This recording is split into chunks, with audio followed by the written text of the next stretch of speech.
Hello students, this is Nitin Gupta, Department of Electrical Engineering, THDC ICT TERI.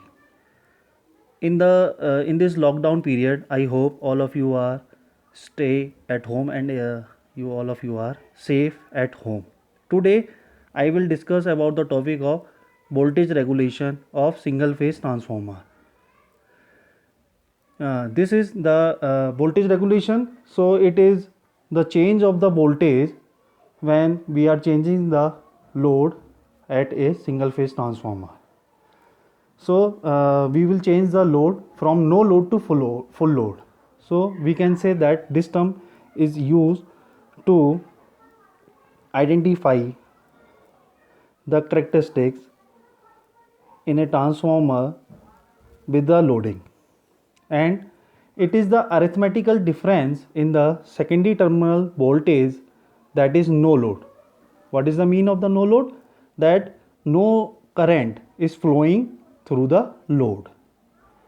And when we are talking about the full load, that means a fully rated current is flowing through the load at a given power factor. So we can say that here the voltage regulation depends on the varying of the load and the power factor of load. So here the voltage, this is the expression. So this is the expression per unit. Here we are saying this is the term as per unit, as the numerator term has the voltage and denominator term also has the voltage.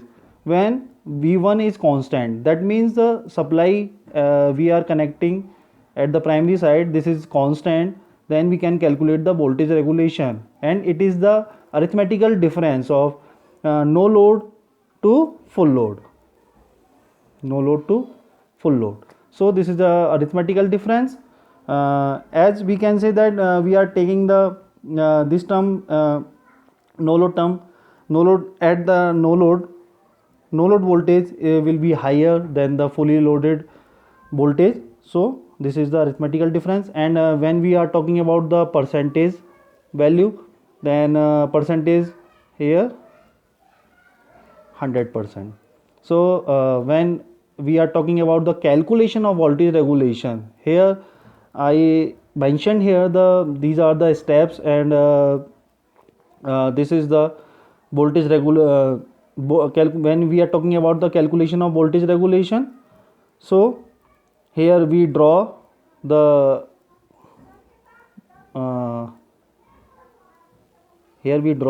this is the circuit diagram, approximate circuit diagram refer to the primary side. So applying the KVL, so this is the equation of KVL. V1 upon A equals to V2 plus I2 ZE2. I2 ZE2 depends on the power factor of the load. The voltage regulation depends on the load power factor. So here these are the steps.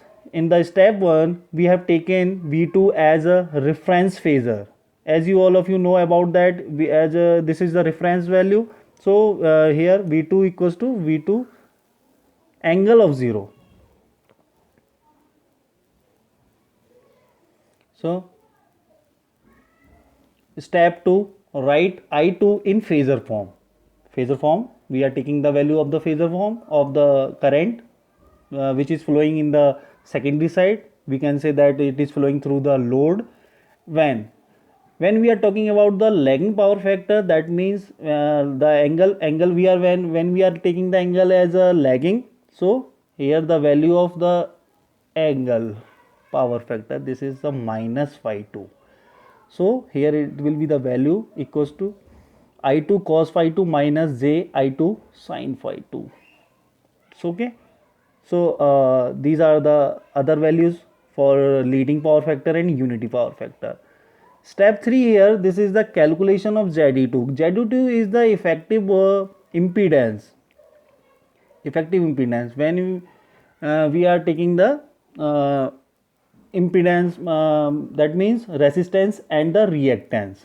So in the step 4, calculate the no load voltage.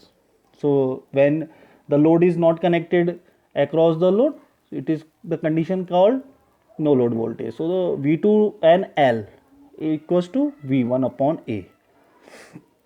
So now in the next step we can calculate now voltage regulation as the no load voltage minus full load voltage upon full load voltage. As we have calculated the no load voltage, so now we can take the difference here, no load minus full load. As here we are using the magnitude of the voltage, so not their phasor value of the determining the voltage. Voltage regulation at lagging power factor, I2 Re2 cos phi 2 plus I2 Xe2 sin phi 2 divided by V2.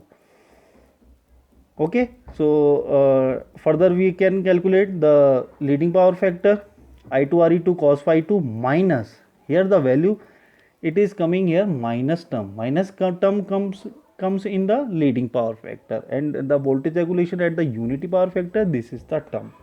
So these are the ways and these are the steps by using these we can calculate the voltage regulation. Okay, thank you.